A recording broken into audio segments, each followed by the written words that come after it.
Graças e paz, irmãos. Vamos abrir a Bíblia na carta aos Hebreus, no capítulo 10. Nós vamos ler do 32 até o final, até o 39.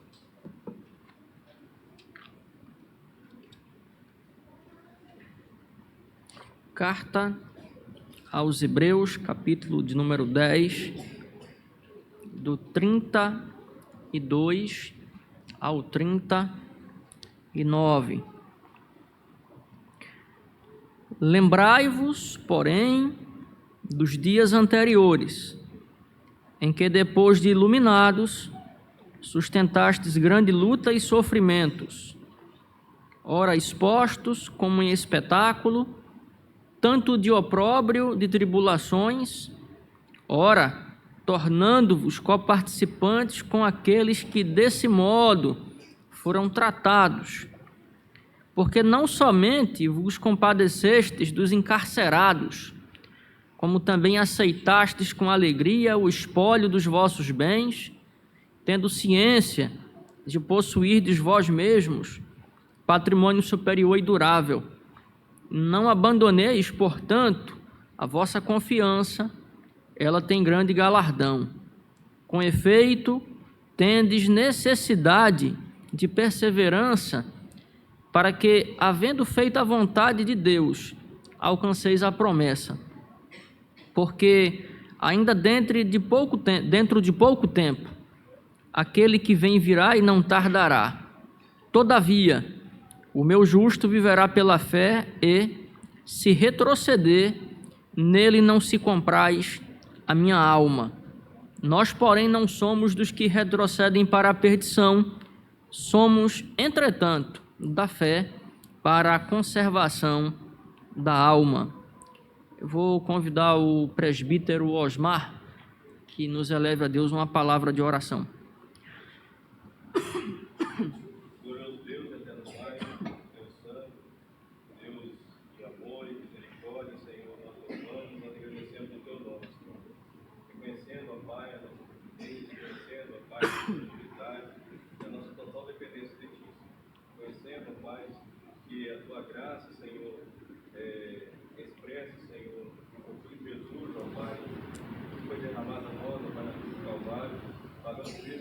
Pecados, ó Pai, conhecendo o teu amor infinito, conhecendo, ó Pai, que pagaste o preço, ó Pai, dos nossos pecados.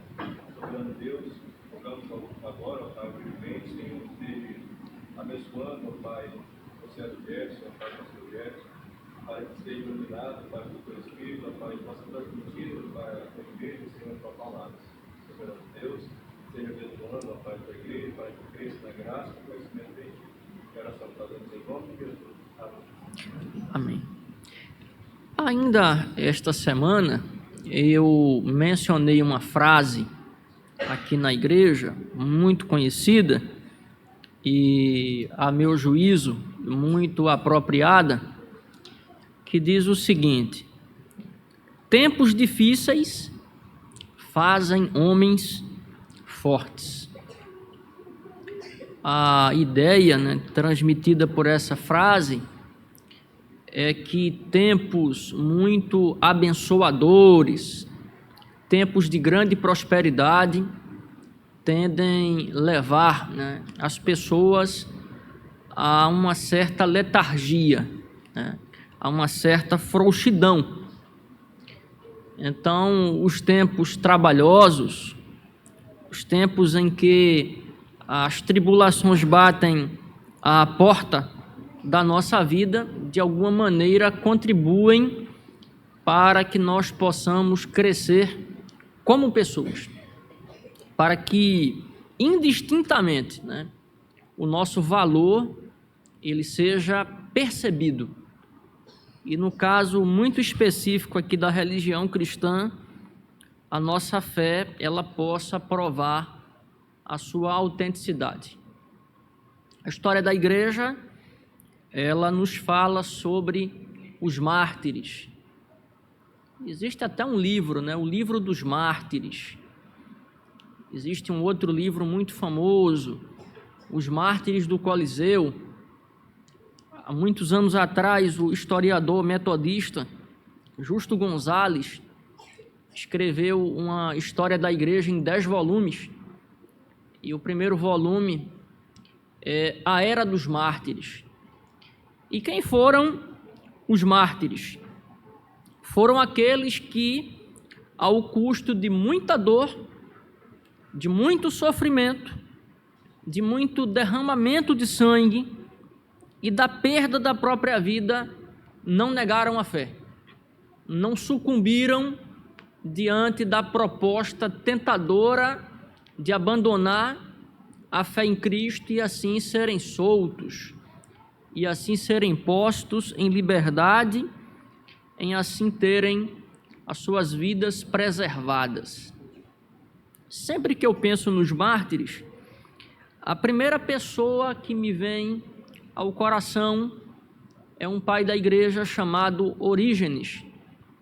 Ele nasceu no ano 185 em Alexandria, era um prodígio, há quem diga que ele escreveu mais de 5.000 obras, e Orígenes, durante a perseguição de Décio, ele foi preso em Cesareia, e eles torturaram aquele homem, e uma das formas pelas quais ele foi torturado é que eles pegavam brasas, colocavam na pele e usavam ataduras para que a brasa ficasse presa ali, mas de maneira nenhuma ele negou a fé no nosso Senhor e Salvador Jesus Cristo. Ele foi solto, ele voltou para Alexandria e alguns anos depois ele morreu em detrimento dos ferimentos que foram causados por conta das muitas sessões de tortura. Evidentemente, Orígenes não pode ser considerado um mártir, mas nós não temos como negar que aquele homem, ele diante de tantas provações, diante de tantas lutas, ele foi alguém que provou o seu valor e provou a autenticidade da sua fé, o seu amor, o seu apego à pessoa e à obra do Senhor Jesus. O primeiro mártir da igreja foi Estevão, que foi apedrejado. Isso está em Atos capítulo 6 e também em Atos capítulo 7. Depois nós temos o irmão do apóstolo João, Tiago, filho de Zebedeu, que foi decapitado. O apóstolo Paulo foi decapitado. John Huss, o pré-reformador, foi queimado em uma fogueira. E nós poderíamos aqui multiplicar os milhares e milhares de exemplos de pessoas que até tiveram, de algum modo, certa oportunidade de negar a fé em detrimento da própria vida, mas fizeram exatamente o oposto. Eles preferiram encarar a morte, mas perseverar e preservar a sua fé no Senhor Jesus. Talvez, quando nós lemos um relato como, por exemplo, o martírio de Policarpo, isso está publicado em língua portuguesa, nós nos perguntemos o que levou esses homens a darem a sua vida sem retroceder e sem titubear. Talvez essa seja uma pergunta muito comum. O que se passava na mente dessas pessoas? O que os movia? A resposta é muito simples, é muito curta. A sua fé autêntica. Quando Paulo escreveu ao jovem Timóteo, ele disse que ele lembrava da sua fé não fingida. O que mostra que existe uma fé que é autêntica e existe uma fé que ela é apenas aparente. Existe uma fé que leva as pessoas a assumirem um compromisso inegociável com Cristo. Você já pensou na imagem do casamento? Pois é. Essas pessoas olham para a relação delas com Cristo como uma relação, de fato, conjugal. Eu estou casado com Cristo, eu estou casado com a fé em Cristo e eu não posso abrir mão, eu não posso me divorciar dessa fé por nada, nem por ninguém. Se eu tiver que escolher entre a vida e Cristo, eu escolho Cristo. Foi essa a escolha que moveu esses homens. Todos eles estavam convictos de que uma fé autêntica traz consigo algumas consequências. E uma das possíveis consequências é a possibilidade da morte, mas jamais a possibilidade de trair o Senhor Jesus ou de negar a fé no nosso Salvador. E quando essa possibilidade ela vem ao nosso encontro, ela precisa ser enfrentada de duas formas: com perseverança e com coragem. Eu nunca me canso de citar a conhecida frase de Guimarães Rosa, quando ele, colocando na boca do jagunço Riobaldo, ele vai dizer: o que a vida pede da gente é coragem. Então nós temos que ter muita coragem e nós temos que ter um compromisso inegociável com Cristo para que nós não venhamos a sucumbir diante das provações. E é sobre isso que o autor da carta aos Hebreus, ele vai tratar no texto que nós lemos. Na última oportunidade que nós tivemos aqui de apresentar o Evangelho, nós lemos o capítulo 10, do versículo 36, do versículo 26 até o versículo 31. E ali, o autor da carta aos Hebreus, ele procurou advertir os seus leitores sobre os perigos e as consequências da apostasia. Os perigos que decorrem daquela declaração onde a pessoa diz já não mais acreditar no sacrifício de Cristo. Se os irmãos perceberem, existe uma relação simétrica entre o capítulo 6, versículo 4 a 8, e o capítulo 10, versículos 26 a 31. Ambos estão tratando do mesmo assunto. Ambos estão dizendo: a apostasia não é um bom caminho. A apostasia tem consequências. A apostasia é um caminho que nós devemos evitar, porque ele não é próprio aos filhos de Deus. Ele não é próprio àqueles que dizem terem abraçado o Evangelho. Mas é muito curioso que ele apresenta palavras muito severas, muito duras, palavras que de fato nos servem de alerta. Eu gosto muito da imagem do semáforo.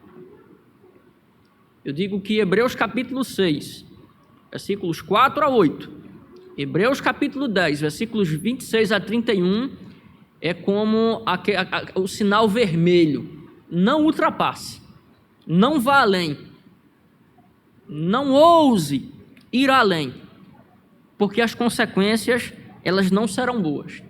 E aí, após ele dar esse choque, após ele apresentar palavras tão duras, na sequência, em ambos os textos, ele vai trazer palavras de consolo e encorajamento. E nesse trecho que nós lemos, que vai do versículo 32 ao versículo 39, ele mais uma vez vai encorajar os seus leitores a perseverarem na fé. Qual é o argumento do autor? Ele é muito simples. Jamais se desviem, jamais desfaleçam, jamais recuem, perseverem. Avancem, prossigam, continuem. A marcha é dura. A marcha nos impõe certas lutas, mas vale a pena continuar.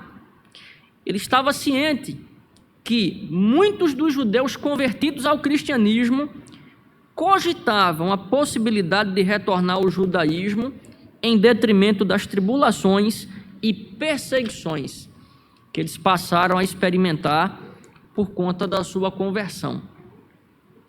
Em muitos lugares no mundo, e até mesmo no Brasil, quando uma pessoa muda de religião, ela é desertada, ela é abandonada, ela é tratada com indiferença.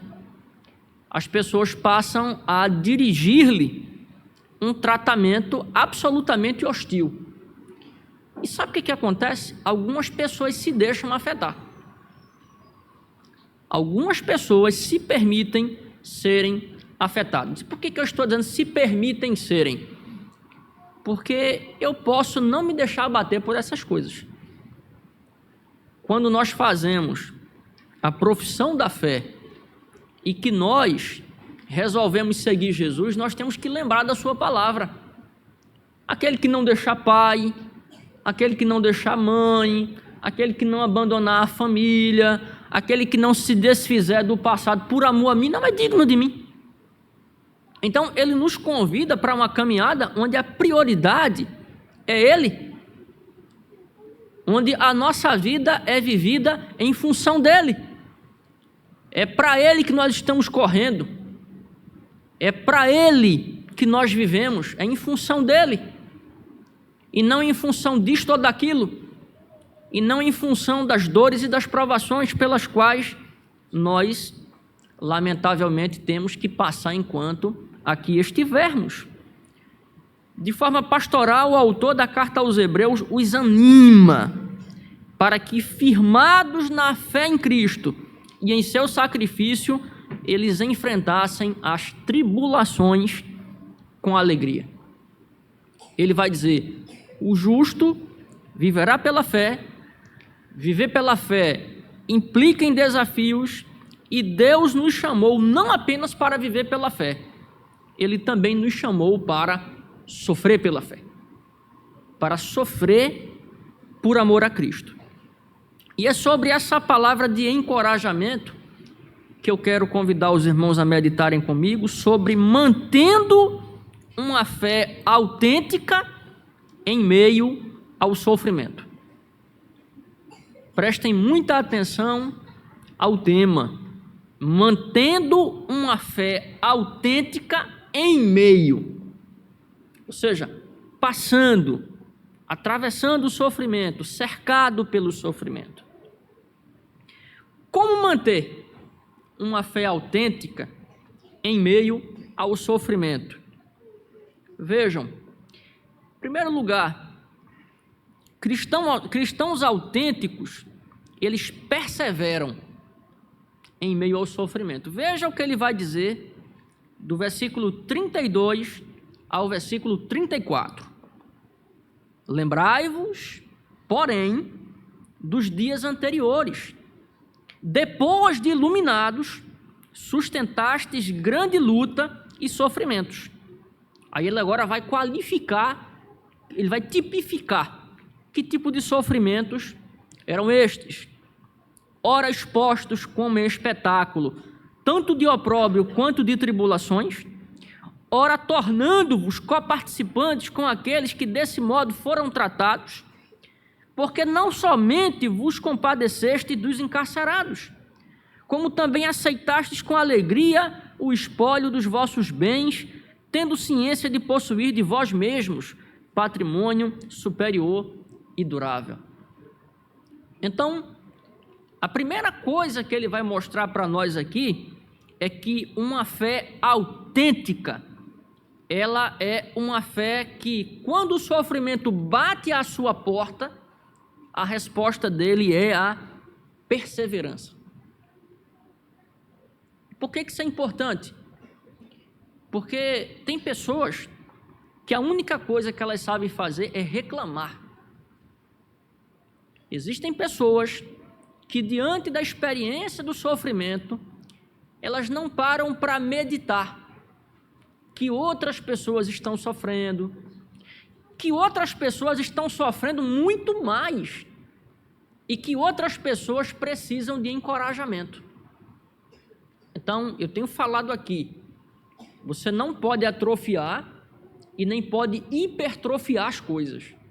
Você tem que perceber e discernir as coisas tais como elas são. E a pergunta que fica para nós é: a nossa fé, ela é uma fé autêntica? Ela é genuína?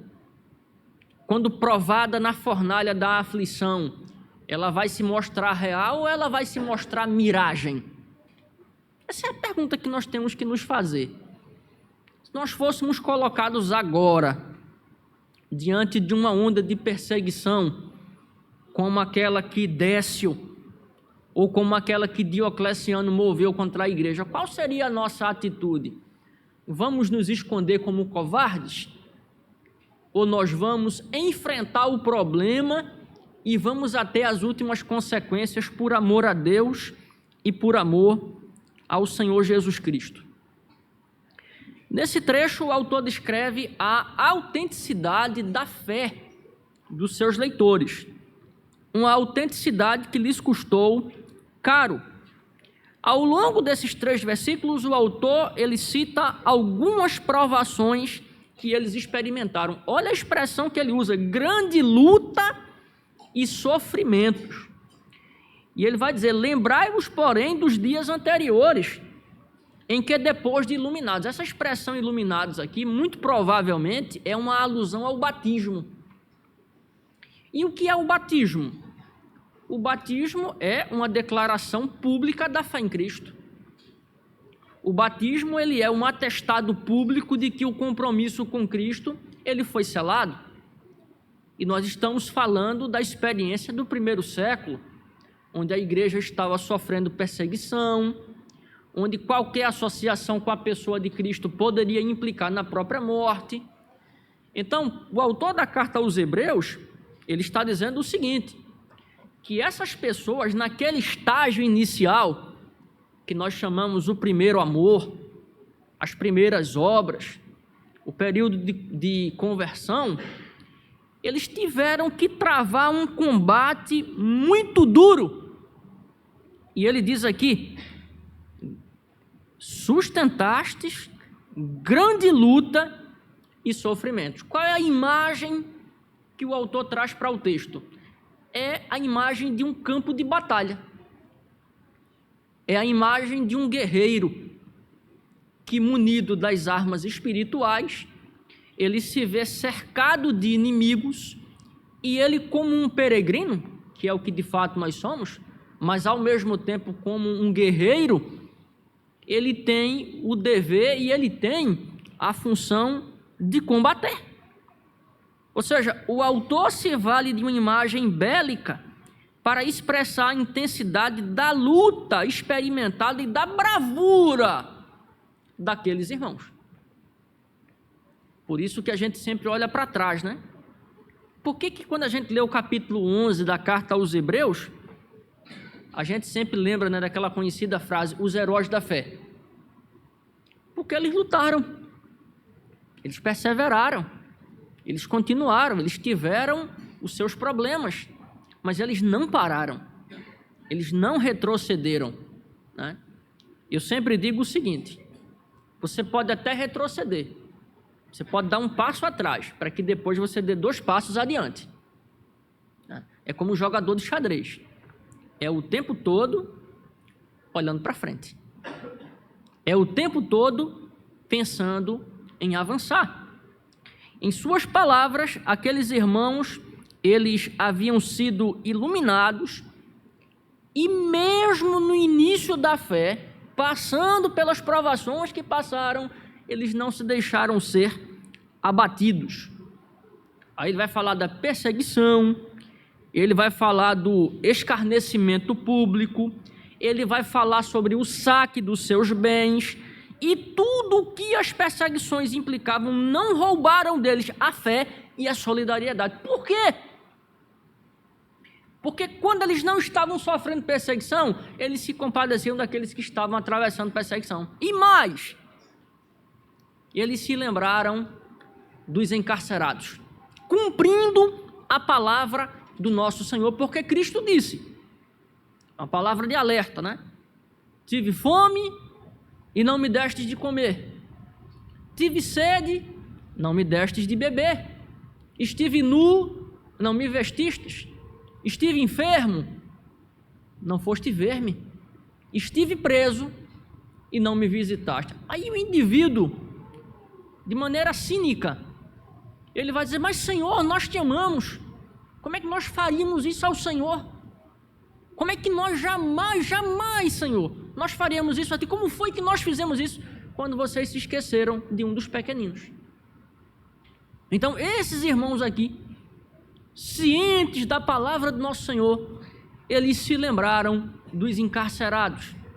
E aqui isso já nos permite lembrar de algo muito importante. Aqui eram encarcerados mesmo, pessoas presas, pessoas que pela fé estavam em cadeias e algemas. Paulo passou por isso e tantos outros passaram por isso.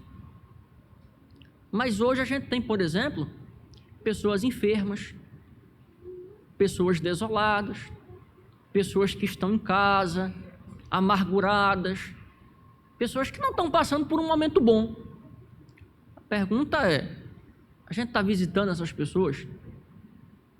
A gente está indo lá levar uma palavra de ânimo, uma palavra de encorajamento, uma palavra que vai fortalecer a sua fé, uma palavra que vai trazer paz, consolo, bem-aventurança, que vai apaziguar as suas tensões interiores? O autor sumariza sua declaração lembrando aqueles irmãos do patrimônio maior que eles possuíam. Qual é o patrimônio maior que nós possuímos? É a nossa fé em Cristo, é o nosso amor a Cristo, é a certeza de que nós pertencemos a Ele e Ele pertence a nós, e que nós estamos unidos por laços eternos por causa do grande amor de Deus. Então, embora a fé em Cristo ela nos proporcione momentos maravilhosos de alegria e regozijo, em algum momento da nossa vida vai exigir de nós perseverança e coragem. Nem sempre os dias serão bons e felizes.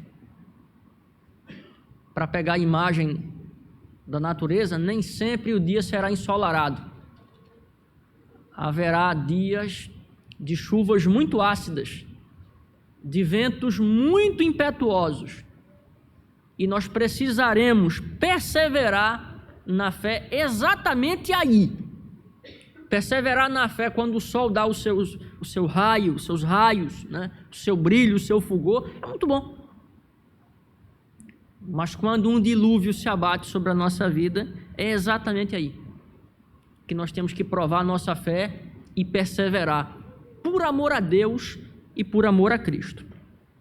Então, a primeira forma de manter uma fé autêntica em meio ao sofrimento é perseverando em meio ao sofrimento. Em segundo lugar, nós podemos manter uma fé autêntica em meio ao sofrimento perseverando na confiança em Deus.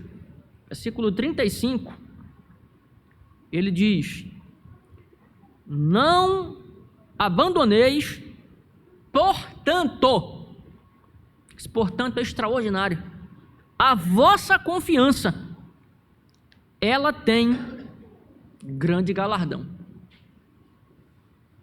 Não abandoneis, portanto, a vossa confiança. Ele diz que ela tem galardão? Não. Ele diz que ela tem grande galardão. Nesse trecho, o autor ele vai falar sobre uma das coisas mais importantes que integram a nossa vida e que, de alguma maneira, para pegar lá a expressão de João Cabral, adoçam o gosto amargo que, às vezes, a vida ela impõe ao nosso paladar. Não é João Cabral, é um poeta paraibano que escreve um poema belíssimo sobre o sofrimento, e ele diz, né, que às vezes a vida ela lança para nós um gosto amargo na boca. E aí vem a confiança em Deus e ela de alguma maneira ela vai diluindo esse amargor. Ela vai de alguma maneira trazendo um gosto para a vida e nos convidando para a vida. E ele é enfático: não abandoneis. Portanto, é como a imagem de um tronco que você segura, que você se agarra, que você está ali unido a ele. Você já pensou uma pessoa, por exemplo, em meio a uma enchente, lá vai a correnteza levando ela, e de repentemente um tronco de bananeira grande, ele aparece, e pela graça divina aquela pessoa ela consegue se segurar naquele tronco. Aquele tronco de alguma maneira vai dar sustentabilidade àquela pessoa, seguridade àquela pessoa. É mais ou menos isso que o autor da carta aos Hebreus ele está dizendo. Existem coisas das quais nós não podemos jamais nos desvencilhar. E certamente a confiança em Deus. Vejam bem e prestem atenção ao que vou falar agora. A gente pode perder a confiança em tudo e em todos. Em Deus nunca. Nunca. Jamais podemos abrir mão da confiança em Deus. A confiança em Deus, ela deve ser inabalável. Venha o que vier, aconteça o que acontecer. Pode acontecer o que acontecer. A nossa confiança em Deus, ela não pode ser abandonada. Porque qualquer pessoa que perca a confiança em Deus, ele será tratado como aquela casa que Cristo falou. Está fundamentada na areia. Vai vir o vento, vai vir a chuva, vai vir os rios e vai levá-la. Porque é a confiança em Deus que nos mantém erguidos. Uma boa imagem que pode nos ajudar a entender essa questão da confiança em Deus é a imagem do desertor. Eu não sei quantos aqui já assistiram aquele filme Caça às Bruxas, com Nicolas Cage. É um filmaço, recomendo. É um filme absolutamente maravilhoso. Eles vão para as cruzadas, e lá nas cruzadas ele teve uma certa decepção com a igreja. E ele e o seu companheiro, Felson, né? São dois alemães, né? Beyman e Felson. Eles resolvem voltar. E precisam comprar cavalos para se locomover. E se descobre que eles eram desertores. Onde é que eles foram parar? Na prisão. É assim que eram tratados. A deserção, ela desde sempre, ela foi vista como um ato covarde, como um péssimo exemplo, como uma pessoa nada confiável. E é mais ou menos isso que o autor da carta aos Hebreus, ele está dizendo: nós não temos nenhum motivo para deixar de confiar em Deus. Tudo o que ele nos prometeu, ele tem cumprido. Tudo o que ele se propôs a fazer, ele tem feito. Todos nós somos testemunhas disso, daquilo que o Evangelho fez na nossa vida, da mudança que ele operou. E por que então agora nós vamos perder a confiança num Deus que tem nos abençoado dia a dia? Você já parou para contar as bênçãos que Deus tem lhe dado? Como é que diz o hino 63? Conta as bênçãos, diz as quantas são recebidas de quem? Vem dizê-las todas de uma vez, e verás surpreso quanto Deus já fez. Então volta para o passado. Lembram de fita, né? Aquelas fitas antigas que se gravavam, né? Você podia voltar, né? Volta a fita aí e veja quanto ele já fez e quanto ele continua fazendo e se vale a pena ou não confiar nele. É o que diz o Salmo. Entrega o teu caminho ao Senhor. Não é o presidente da República não, viu? Ao governador do estado, nem ao prefeito. Não. Entrega o teu caminho a Adonai, a Yahvé. Agora ele diz, confia nele. E o mais, Adonai fará. A confiança tem que ser plena. A confiança tem que ser total. Ao falar da confiança inabalável em Deus, mais uma vez, o autor da carta aos Hebreus lembra a recompensa que nos está reservada. Ele diz, ela tem grande galardão. Agora, para que nós não façamos uma leitura equivocada, não é que nós devamos viver em função do galardão. Não. Para pegar uma imagem que todos podem ver depois aqui, veja bem, o que interessa aqui, de fato e de direito, é o texto. O rodapé, ele vem depois. Então, primeiro vem Deus, a confiança em Deus, o amor a Deus, o apego a Deus, o estar unido a Deus, o ser chamado filho de Deus. Aí depois, a gente pensa assim, além de tudo isso, além de eu estar unido a Ele, ainda tem um galardão. Ainda tem um prêmio que me aguarda. Prometido pelo Senhor Jesus, comprado pelos méritos do nosso Senhor e Salvador, Jesus Cristo.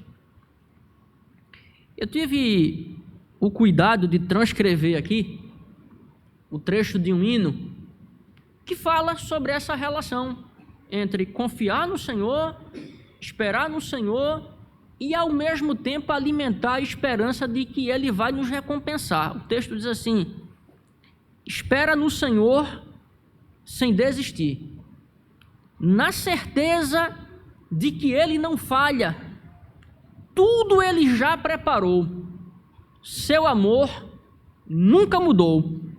Espera no Senhor sem desistir, seu amor nunca mudou. Bonito assim, né?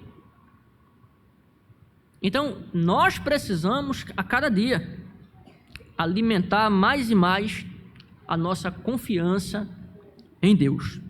A confiança em Deus será o leme do nosso barquinho nessa longa navegação que começou no dia em que nós professamos a Cristo, e essa navegação vai se estender das duas uma, ou até que nós atravessemos a terceira margem do rio, sejamos recolhidos à terra dos nossos patriarcas, ou então por ocasião da vinda do nosso Senhor.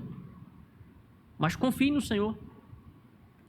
Ele vai renovar a sua força, Ele vai lhe erguer, Ele vai colocar um riso no seu rosto, e o único que tem o poder para colocar o ponto final é Ele. Por isso que a gente pode confiar nele.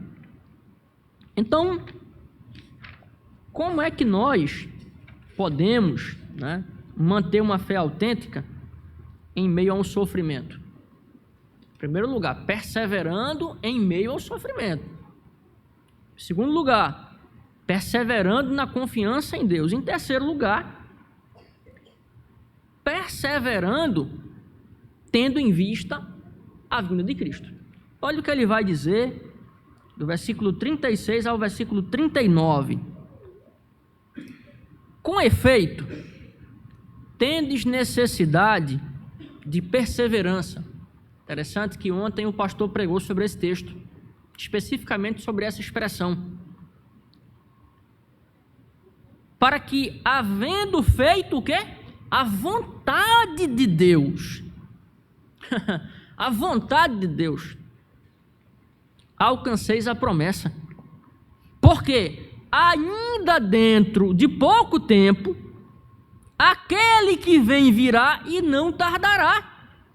Todavia o meu justo viverá pela fé, e Se retroceder, nele não se compraz a minha alma. Agora, veja o que ele vai dizer, isso aqui é para nós. Nós, porém, não somos dos que retrocedem para a perdição. Somos, entretanto, da fé para a conservação da alma.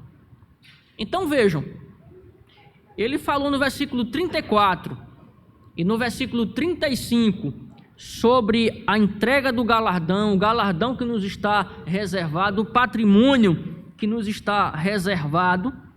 E agora ele encerra o seu argumento declarando que aqueles irmãos, eles careciam de perseverança para que, obedecendo à vontade de Deus, pudessem alcançar a promessa.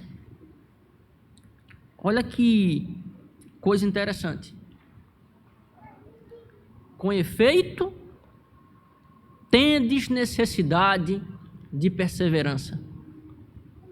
O que o autor está dizendo aqui? Se há uma necessidade, essa necessidade ela precisa ser preenchida. E onde é que eu vou alimentar essa perseverança?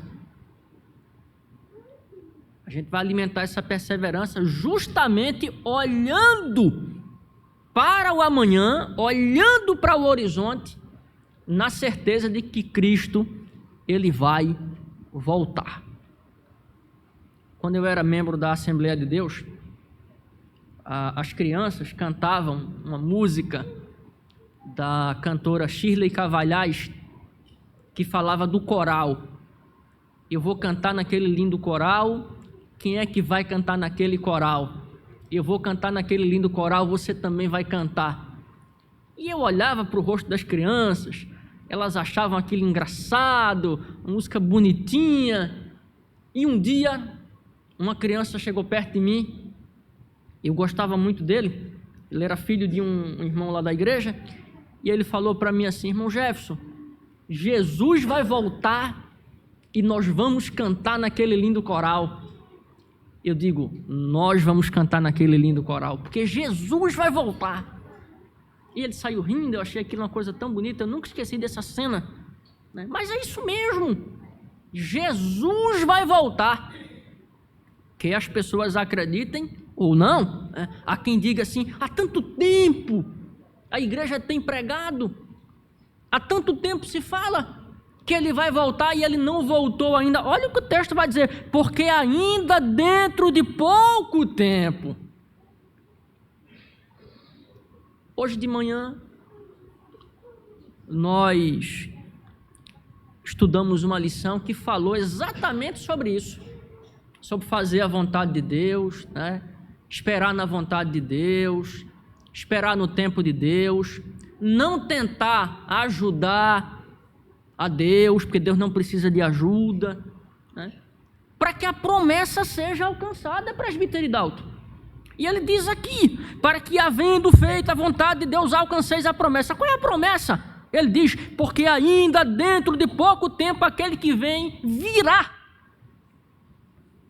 Qual era a promessa que estava reservada para eles? Primeiro, era ter filhos, eles serem abençoados, eles crescerem e se multiplicarem e eles herdarem a terra que fora prometida ao patriarca Abraão. Aí quando a gente continua na leitura, e a gente está estudando isso agora, estudamos quarta-feira o livro de Josué, agora vamos estudar Juízes, se Deus permitir, a gente vai ver que Josué e Caleb, eles fizeram a vontade do Senhor, eles obedeceram à vontade do Senhor, eles retiveram a fé, eles perseveraram, eles atravessaram o deserto, se mantiveram fiéis a Deus e a Moisés, que era a liderança constituída por Deus. E Moisés morre, Josué recebe a tarefa de levar o povo, entra na terra, divide a terra, e Caleb entra com ele. Por quê? Porque ele reteve a fé, ele esperou o tempo do cumprimento da promessa e, acima de tudo, a sua fé o moveu a obedecer à vontade de Deus. Então, deixa eu falar uma coisa para os irmãos. Cristo vai voltar, a gente não sabe quando. Agora que ele vai voltar, ele vai voltar. E aqui o autor da carta aos Hebreus, de maneira belíssima, ele vai se apropriar de um texto de Abacuque. Abacuque, que viveu o 7º século antes de Cristo, no 7º século antes de Cristo, ele estava vendo a nação babilônica dizimar todo o Oriente Próximo. E qual era o medo dele? Eles vão vir e eles vão dizimar a nossa nação. Será que o Senhor não vai tomar nenhuma providência? Aí o Senhor disse para ele o seguinte: olha, espera. Agora, enquanto você espera, viva pela fé e não retroceda. Não retroceda. Então veja, espera. Como esperar? Vivendo pela fé. E vivendo pela fé, não retroceda. Não baixe a guarda. O autor da carta aos Hebreus aqui está dizendo a mesma coisa aos seus leitores e a nós. Aguarde no tempo de Deus. A sua tarefa é viver pela fé. E vivendo pela fé, persevere. Não retroceda, porque ele vai dizer: nós não somos dos que retrocedem para a perdição. Nós não fomos chamados para ficar no meio do caminho. Nós fomos chamados para prosseguir. Nós fomos chamados para ir até o fim. Porque Cristo vai voltar e com a vinda dele, todos os problemas serão resolvidos de uma vez por todas. Então, tal como aqueles irmãos, nós somos lembrados que o tempo não é nosso, o tempo é de Deus. Muito embora o combate foi deles e o combate é nosso. Tal como eles, devemos perseverar e ter na vinda de Cristo uma fonte perene de consolo. Eu falava para uma pessoa que tem um quadro de diabetes muito agressivo. Eu falei para ela: se cuide, aquilo que estiver ao seu alcance, faça, procure cuidar da sua saúde, mas lembre, na eternidade não vai haver diabetes. Jesus vai nos curar de todos os problemas. Jesus vai silenciar todos os problemas de uma vez por todas. E sabe qual vai ser o maior galardão que a gente vai receber? O próprio Cristo. Nada na eternidade pode ser comparada à experiência de ter o próprio Cristo conosco, habitando, comendo, dormindo, caminhando, nos ensinando, nos afagando, nos abraçando e vivendo entre nós tal como ele viveu no 1º século e eles puderam viver juntamente com ele. Eu quero finalizar aqui extraindo 3 aplicações que esse texto ele nos permite extrair. A vida cristã autêntica, ela é marcada pela alegria. Lembre-se disso. Uma vida cristã autêntica, ela é marcada por alegria. Nada de amargura. A gente vai passar por tristeza, vai passar por decepção, por sofrimento, mas isso não pode silenciar a alegria na nossa vida. Uma vez que ela se instala, ela entra, faz morada, ela prossegue. Uma vida cristã autêntica, ela é marcada pela confiança em Deus. Saia daqui lembrando de uma única coisa. Se você esquecer de tudo, mas se você lembrar disso, você vai fazer um bem muito grande à sua alma. Deus nunca nos decepciona. Ele nunca mente para nós. Tudo o que nós sabemos sobre Deus e acerca de Deus nos motiva a confiar nele. Uma vida cristã autêntica é marcada pela esperança da vinda do nosso Senhor. Tem pessoas que morrem de medo, né, da vinda de Cristo. Nós, porém, amamos a vinda de Cristo e aguardamos a vinda de Cristo, porque será o passaporte de entrada para uma vida com Ele. A gente se alegra com as coisas dessa vida. Eu, quando tenho muita vontade de ler um livro, quando o livro chega, bate aquela alegria, agora vou ler, eu vou me deleitar. Imagine uma vida com Cristo. E Ele prometeu, e Ele vai cumprir para a glória do seu nome, que Deus aplique a sua palavra aos nossos corações.